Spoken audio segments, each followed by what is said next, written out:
कि पहला प्रश्न सोनक जी महाराज ने किया था कि मानव के लिए परम धर्म क्या है।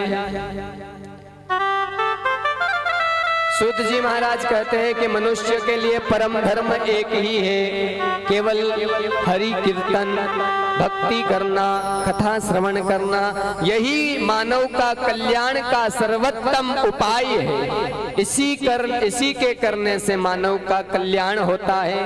पहला प्रश्न था मानव का कल्याण कैसे हो, तो केवल एक ही उपाय हरि कीर्तन हरि सत्संग से ही मानव का कल्याण होगा, और दुनिया में कोई चीज नहीं है जिससे कि मनुष्यों का कल्याण हो जाए। दूसरा प्रश्न, मंदिर में जाते हैं तो श्रेष्ठ देवता कौन है। सूत जी महाराज कहते हैं कि निंदा किसी की मत करो, पर निष्ठा एक पर रखो।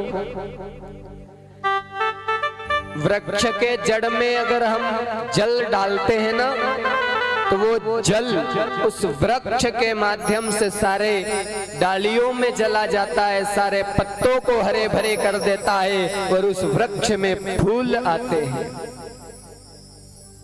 सूत जी कहते हैं कि निष्ठा एक पर होना, राम तो राम केवल, शिव तो शिव।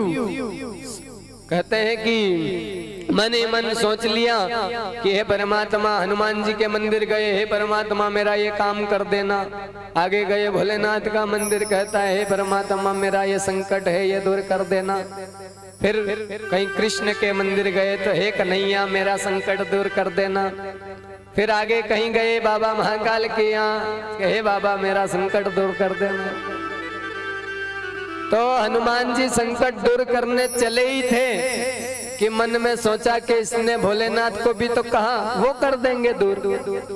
भोलेनाथ चले ही थे कि मन में सोचा कि इसने कन्हैया को कहा वो दूर कर देंगे। कन्हैया ने सोचा कि इसने बाबा महाकाल को कहा वो कर देंगे, और बाबा सोचेंगे कि सबसे पहले तो इसने हनुमान जी को कहा वही संकट दूर कर देंगे, क्योंकि संकट कटे मिटे सब पीरा, जो सुमरे हनुमत बलबीरा। तो इस प्रकार सभी देवता अपने अपने जगह ही बैठे रहते हैं कि वाह उसको बोला है तो वो कर देगा। निष्ठा एक पर और निंदा किसी की नहीं, प्रणाम सबको किया जाए, लेकिन निष्ठा एक पर होनी चाहिए। सर्वश्रेष्ठ कौन, तो सब सर्व, एक साधे सब सदे, सब साधे सब जाए। एक को साध लो सब आ जाएंगे, सब एक ही है, किसी को भी साधो, निष्ठा एक पर होनी चाहिए। दूसरा प्रश्न किया था कि मंदिर में श्रेष्ठ कौन है, तो कहा है कि सभी भगवान श्रेष्ठ हैं, निष्ठा हमेशा एक पर रखें।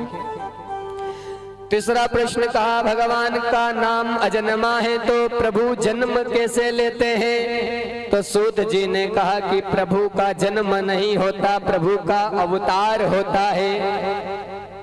कहते हैं कि राम जी बनकर आए तो भी भगवान ने अवतार लिया था, कृष्ण बनकर आए तो अवतार लिया था।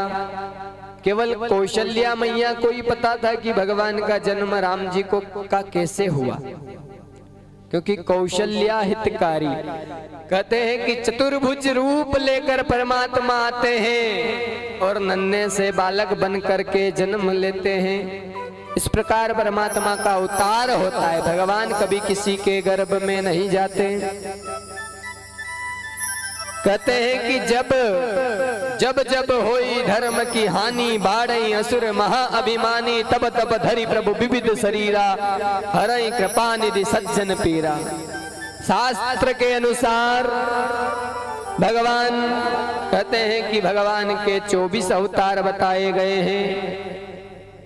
तीसरा नारद, चौथा नर नारायण, पांचवा कपिल देव, छठा दत्तात्रेय भगवान, सातवां यज्ञ नारायण, आठवां ऋषभ देव, नौवां पृथु महाराज, 10वां मत्स्य अवतार, 11वां कच्छप अवतार, 12वां धन्वंतरी अवतार, 13वां मोहिनी अवतार, 14वां नरसिंह अवतार और 15वां वामन और 16वां परशुराम, 17वां वेद व्यास जी महाराज, 18वां श्री राम और 19वां भगवान बलराम शेष अवतार और 20वां मेरे कन्हैया और 21वां हरि अवतार, 22वां हंस अवतार, 23वां बुद्ध और 24वां कल्कि अवतार।